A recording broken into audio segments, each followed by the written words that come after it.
Hello everyone, it's Paula and welcome to a new video. Today I'm going to talk about the 30 books I would keep if the time ever came to that. This idea came to mind because I was thinking about all the bookish scandals because of recent events.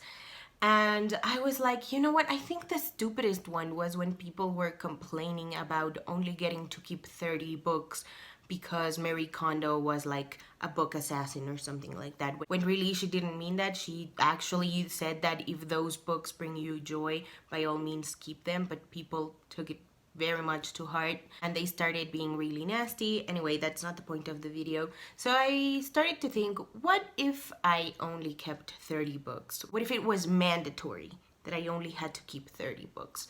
And this is the list that I came up with. So I'm going to divide the books between the ones that I already own and the ones that I have yet to own but that I really absolutely need in my life. The first book that I would keep if the time ever came to only owning 30 books would be I Wish You All the Best by Mason Deaver. It's about Ben, who has just come out as non-binary to their parents, and their parents kick them out. So Ben ends up living with their estranged older sister. This is a great book about mental health, coming out, being non-binary obviously, and what it's like to not have your identity be accepted. I think it's a wonderful story about a non-binary teen who's just trying to figure out their place in this world, and it also has a little bit of romance. It's very artsy and it portrays therapy and getting medicated in a positive light. The next three books are part of a series and they are the Hunger Games trilogy by Suzanne Collins.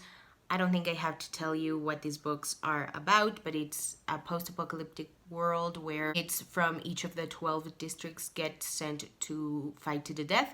And this was the first book series that I read that I was completely enamored with. I used to only read books because of the hype, and this one was part of the hype that got to me. But with these books in particular, I could not wait to the next movie to get announced to get to reading the books. I was just so engrossed in the world. The story for some reason really resonated with me. That conversation in particular about sibling relationships and stuff came at a time in my life where it was vital for me and my sister to stick together. So I will always treasure the books. Como Agua para Chocolate by Laura Esquivel. This is a historical fiction, magical realism romance story about a girl. Her name is Tita and she lives in Eagle Pass during the Mexican Revolution. And because she is the youngest of three sisters, society has said that she has to stay with her mother until the day her mother dies. And for that reason, and that reason alone, she is not supposed to fall in love. She's not supposed to get married or pretty much make a life of her own. And this book is just so beautiful and delicious. I will never get over how beautiful the prose is, and the immersion of food and family and culture is just like God tier. History's All You Left to Me by Adam Silvera. I remember that I really wanted to read books by Adam Silvera, and I guess this is the one that sounded the most interesting to me, and oh my goodness, it blew my mind. This one is about a boy, his name is Griffin, and his ex-boyfriend just died, and he really feels like nobody understands him aside from his ex-boyfriend's current boyfriend. And it's about grief and self-destructive behavior, and it's about first love, it's about coming out also, kind of, maybe, sort of. That's not the focus of the book. The focus of the book is grieving, but coming out is part of the story. Its own voices representation for the gay and OCD representations. I adore this book and I love that Griffin's behavior doesn't go unchallenged. The Book Thief by Marcus Zuzak. I don't have enough words to explain what this book means to me. This one is about a girl, her name is Liesel, and she's pretty young. I think she's like 10 years old. She's illiterate, and because she lives in a German city during World War II, she is moved to like not necessarily the countryside, and it's about her learning how to read and her falling in love with books, and it's about friendship, it's about family, it's about values. it's just about so many things, and I love the fact that it is narrated by Death, and it's just so realistic but also hopeful. Warcross by Marie Lu. This was the first sci-fi novel that I had read in a really, really long time. And oh wow, it is fascinating. The world building around a virtual reality video game is just so completely beyond me. I do not understand how Marie Lu's mind worked for it to feel so vivid. I would die for this book. The Hate You Give and On the Come Up by Angie Thomas. Wow, these two books have managed to impact me in ways I wasn't even expecting them to. I knew The Hate You Give would be really, really harsh and it would be really, really impactful because of the subject matter, police brutality, using your voice, being an activist, and all of that when you are a teenager. Like, that is a lot, and I feel like the book really captured the experience in a very realistic light. I don't even know what that would mean because I've never been in that position myself, but it just felt so real to me. I also love the racial dynamics that go with Star dating a white guy. It's such a good book. And with On the Come Up, the same thing. For this one, the focus is not police brutality, even though a police brutality incident is what sparks the song that makes Star famous. But I think it has a lot more to do with identity and having this feeling that you are your family's only hope, and how sometimes doing things the right way, whatever that means, doesn't guarantee you having a good and prosperous and money-filled life. Angie Thomas's books are so incredibly nuanced. She's the queen of subplots, and I love how real her teens feel. Lord of the Flies by William Golding. I read this book because my cousin needed help with her assigned reading, and I was blown away with how brutal it was, because it completely challenges that idea that with no authority people would go absolutely feral on each other, and it just a proof that people need leadership whether we want it or not. The trick is finding good leadership, and I think this one examines leadership in a really interesting way, because it's, you know, teenage boys trying to lead other teenage boys. And William Golding explored masculinity and leadership and anarchy in such an interesting way. It has to be part of my list. Juniper Lemon's Happiness Index by Julie Israel. This is my favorite book of all time. I've told this story a million times, so I won't tell it again. It is the story about Juniper, who just lost her sister in a car accident, and now she keeps her happiness track in little index cards, and one day she finds something that could help her part with peace with her sister. Did that make any sense at all? And as she goes to save that letter in her index card, she notices that there's an index card missing, and shenanigans ensue. This book is a beautiful story about grief, friendship, family, love, the savior complex explored. It's just so great, and I wish more people would read it. The Catcher in the Rye by J.D. Salinger. I don't know why so many people hate this book. Maybe because they were made to read it in high school, but I love it. I love it. This is another one that I read for another one of my cousins because she needed help with assigned reading, and I loved it. I thought it really captured the angstiness of being a teenager and not really knowing your place in this world. This one just captured my experience as a lonely teenage girl so vividly, and being angry and just not liking anything about your life. It just, wow. The Case Quotient by Helen Huang. I have yet to read a book that has made me feel everything that this book made me feel. This is about Stella, who is autistic and she's an econometrist. And after she had a sexual encounter with one of her coworkers, that person told her that she needed to loosen up so that having sex with her would be more fun.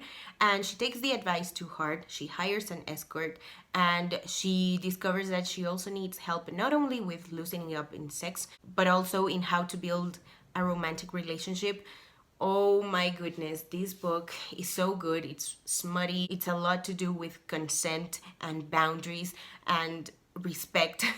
It's just so good, and I cannot recommend it enough. The Picture of Dorian Gray by Oscar Wilde. I thought it was creepy AF. So this book, in case you don't already know, is about Dorian Gray, who is very vain, and he wants to keep his youth. And so instead of him looking older, it's his portrait that is sort of capturing all the experiences that him as a human being is having. It's just so terrifying, but so good. And it's kind of fatalistic, but it's so rewarding as well. Frankenstein by Mary Shelley. This is a book about a man who is a scientist, and he creates a human being. And when he makes the creature alive, he is disgusted by what he created, so he leaves the creature be, and then the creature escapes, and shit happens, and it's fantastic. Mary Shelley is single-handedly responsible for creating the sci-fi genre, and for that and that reason alone, I think this book deserves a lot of props from everyone and anyone who reads it. I know a lot of people don't like it, but I personally love it, and I think it added a lot of value to humanity, and the lines between who's the villain and who's the hero are really blurred, and it's just a fantastic novel. Go read it if you haven't already. La Distancia Entre Nosotros by Reina Grande. I haven't finished this book. I'm in the middle of reading it, but I can already tell it is going to be one of my favorite books of all time. It is a memoir about a girl whose parents live in the United States, and she stays with her two siblings at their grandma's house in Iguala Guerrero. Iguala Guerrero is a very rural part of Mexico, very poor. I don't know how to explain it without me sensationalizing Reina Grande's experiences. So I'm just going to say that it's a great story about immigrants and why people want to immigrate. Quíreme 5 minutos by Anaí López. This is a trilogy. I haven't read the last 2 books, but I read the first one, and it's about a girl who lives in Mexico. She has a really big crush on this boy, and she really wants this boy to notice her, and it's about idealizing people and being Mexican and having to worry about going to school and doing your homework and getting your education. It's a fantastic story, very Mexican. It just captures the teen experience so vividly. So those are the books that I own. Now let's talk about the books that I have yet to own. The To All the Boys I've Loved Before trilogy by Jenny Finn. I own the first book, but I don't own the other 2 books. The reason why I would like to keep this trilogy, this book is just so unapologetically young.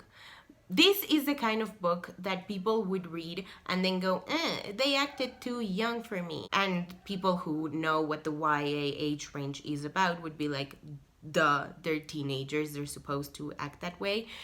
It's just such a beautiful story about a girl discovering love, and I think it challenges a lot of the idealistic ways that we see in movies about first love and what being in a relationship looks like versus what it's actually like when you're a teenager.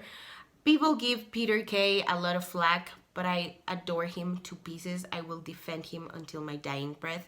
He's one of my favorite love interests of all time, and his relationship with Lara Jean is so organically developed. The Percy Jackson and the Olympian series by Rick Riordan.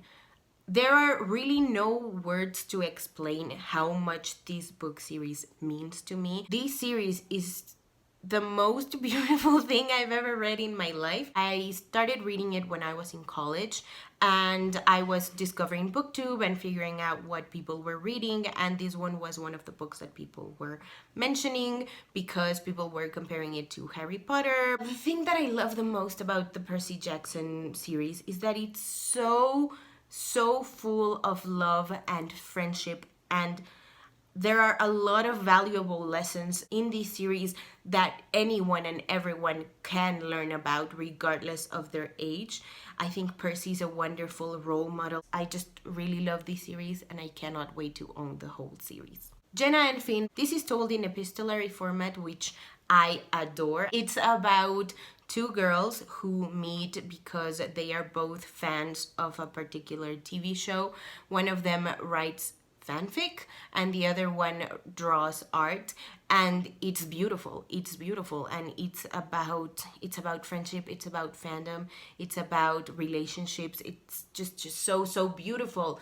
I wish more people would read it. And the last book that I don't own, that I definitely have to physically own, is Dark and Deepest Red by Anna Marie McLemore. It's in dual timeline. The first timeline follows a Romani girl. Her name is Lala, and she is living in Strasbourg, France in the 1500s. And the second timeline follows two different characters, Emile, who is also Romani, and Rosella, who is a Latina girl whose family owns a shoemaking business, and it's a retelling of the Red Shoes fairy tale, and I loved it. It's such a beautiful story about family and roots and friendship and love. Alright, so that is it for today's video. Thank you guys so much for watching.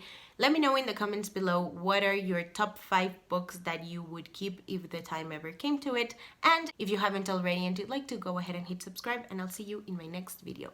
Bye!